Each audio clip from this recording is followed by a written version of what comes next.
আমরা লাইলাতুল কদরে নফল নামাজ পড়ব 2 রাকাত 2 রাকাত করে। মাগরিবের পর থেকে ফজরের আগ পর্যন্ত এই সময়ের মধ্যে যখনই আপনার সুযোগ হবে তখনই আপনি নামাজে দাঁড়াবেন এবং নামাজে দাঁড়িয়ে প্রথমে নিয়ত করবেন যে আমি এখন 2 রাকাত নফল নামাজ কিবলামুখী হয়ে আল্লাহর সন্তুষ্টির জন্য আদায় করিতেছি।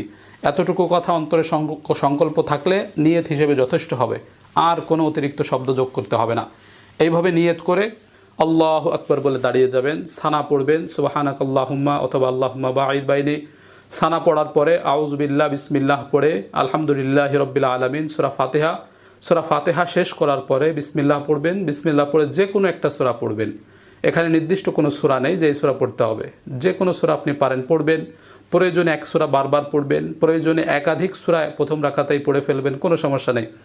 এভাবে সূরা পড়ার পরে আল্লাহু আকবার বলে রুকুতে চলে যাব, সামি আল্লাহু লিমান হামিদা বলে রুকু থেকে উঠব, স্বাভাবিক নিয়মে আবার সেজদা করব, আল্লাহু আকবার বলে 2 সেজদা করব, আল্লাহু আকবার বলে দাঁড়িয়ে গিয়ে দ্বিতীয় রাকাত শুরু করব। শুরুতে আমরা বিসমিল্লাহ পড়ব, বিসমিল্লাহির রহমানির রহিম পড়ে সূরা ফাতিহা পড়ব আলহামদুলিল্লাহি রাব্বিল আলামিন।